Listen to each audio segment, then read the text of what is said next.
Remember this boy, the whole town does. The one who got out, the good job abroad, the salary in dollars, the son every uncle pointed to at weddings. And then one day, he did the thing nobody's son does. He came back to build here. A small unit, machines he chose himself, 11 jobs in a town that had none. At his welcome, an old teacher garlanded him and said, This is how the country gets built. 5 years later, there is a different paper at his gate. His unit stumbled. A client collapsed. 2 payments failed. A monsoon season went wrong. Not theft, not fraud. Arithmetic and bad luck. The ordinary weather of every business on earth. And the machine that then rolled over him did not ask about the 11 jobs, or the teacher's garland, or the boy at the airport. This series was going to launch quietly on Monday, but I could not let it begin without telling you first why it exists and why it cannot wait. Because somewhere tonight, there is another boy from another airport, and the paper is already printed. Aesop tells of an astrologer so devoted to the heavens that he walked the night streets. With his eyes on the stars, reading destinies, mapping constellations, predicting the fates of kings. And one night, gazing upward at the grandest chart of all, he fell into a well. A village woman pulled him out and said the sentence that has survived 2,000 years. Learned sir, how will you read what is in the sky when you cannot see? What is at your feet? We are a nation of magnificent star charts. Credit growth, recovery percentages, gross NPA ratios improving quarter upon quarter. The charts are real, and the people who compile them are sincere. But there is a well at our feet, and every year the National Crime Records Bureau counts what falls into it under one cold heading, bankruptcy or indebtedness. Under that heading, year after year, this country records its dead in thousands. Across a decade, tens of thousands. And now the twist that made me start this channel's most important series. Those thousands are recorded as individual tragedies. A farmer here, a trader there, a small industrialist elsewhere. Nobody adds the column. Nobody asks how many of those chairs emptied in the 60 days after a demand notice. In the weeks after an auction, published in a newspaper the family never read. In the silence after a police station said, sub judice, I am not telling you. Every one of those deaths is the system's doing. That would be neither honest nor forensic. I am telling you something more precise and more damning. We have never seriously asked. The astrologer has not yet looked down. And if a debt is sitting on your chest tonight, hear a doctor before you hear a lawyer. A loan is a chapter. It is not the book. The number on your screen is real. The people behind it are kind. And Monday, I promise you, we begin fighting the paper with paper. Stay for it. Stay. Aesop tells of a Barunda bird, one body, 2 heads, gliding over a river. One day, the first head found a fruit of extraordinary sweetness and ate it alone, saying, I found it, why share? The second head burned with the insult.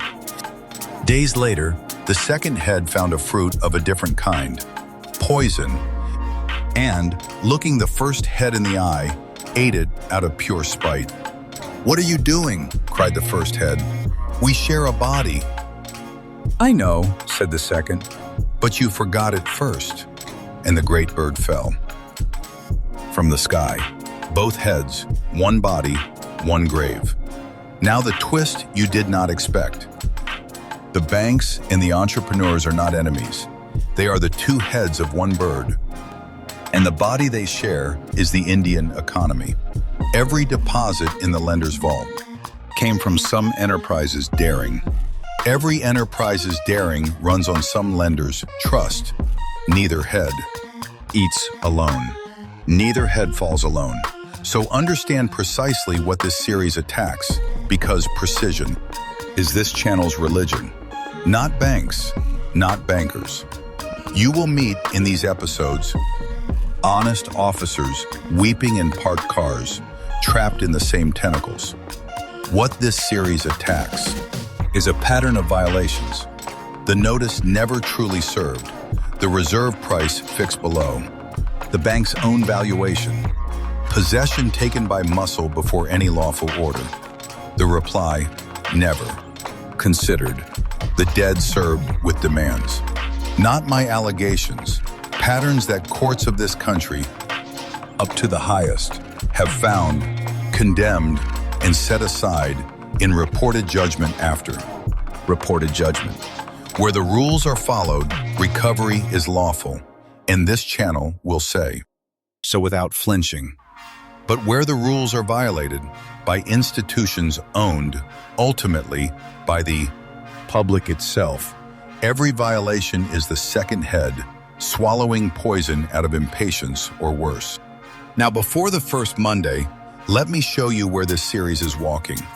Not where the law stands today, where it could stand. 7 lamps lit in a dark room. None of them is lit in the real world yet. Watch them anyway. Lamp 1. A directive to every presiding officer of every debt tribunal.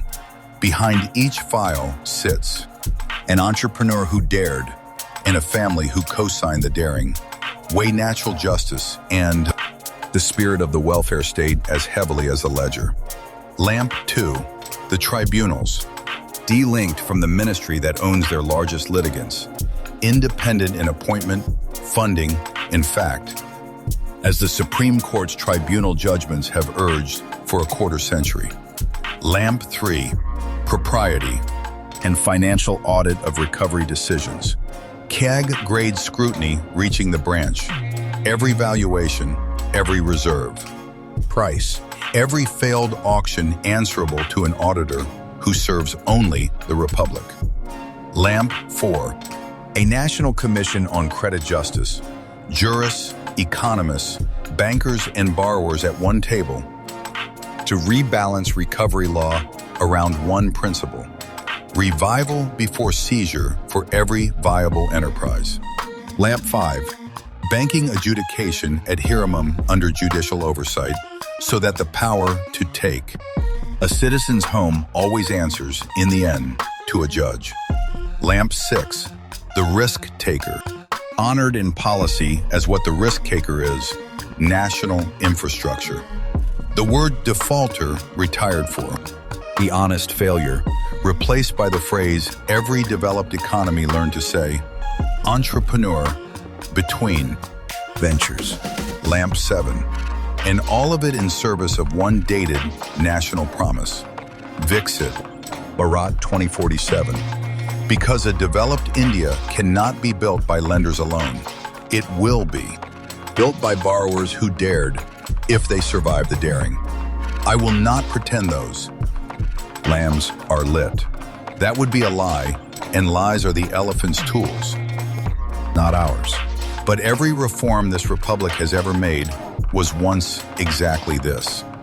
A lamp in a dark room that citizens refused to stop describing until Parliament and the courts, in their own wisdom and their own time, made it daylight. You already know Aesop's council of mice.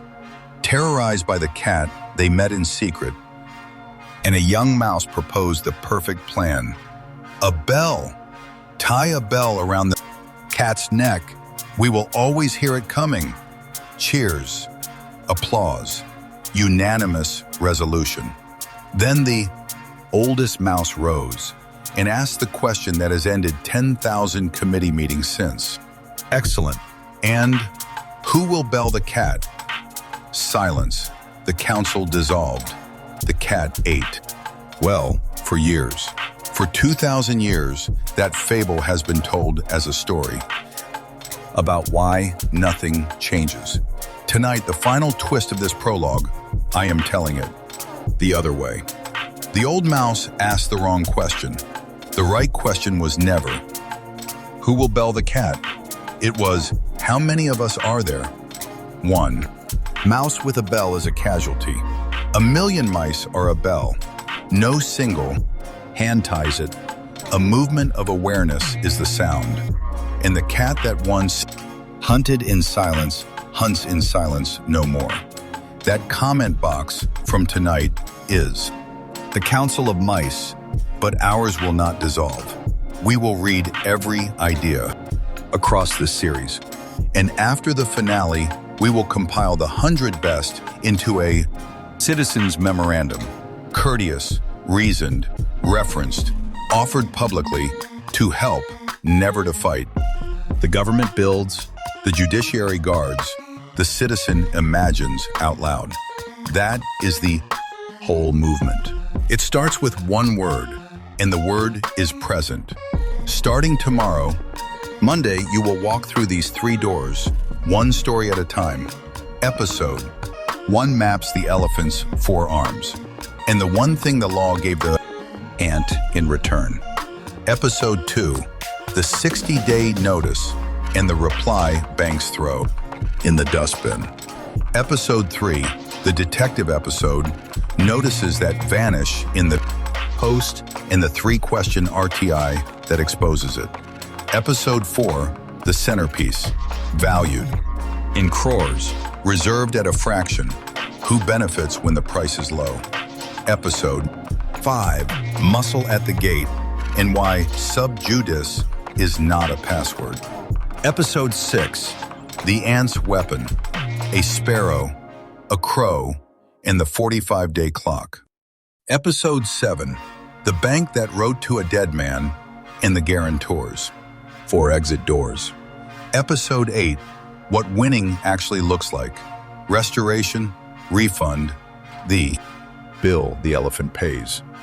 And then an epilogue, a letter to the nation, and the harvest of every present you plant tonight. The boy from the airport cannot watch this series. That chair stays empty, and this channel will keep it in frame until the day this country makes falling survivable. But the father at that table can still be reached. The widow on that veranda can still be reached. You at whatever table you are sitting at tonight can still be reached. So, comment present, set the reminder for tomorrow, and bring one person with you, the one you thought of 3 minutes ago. You know exactly who. 8 Mondays, 8 rules, 1 ant, and now a colony. This is the ant and the elephant. It begins tomorrow. Jai Hind.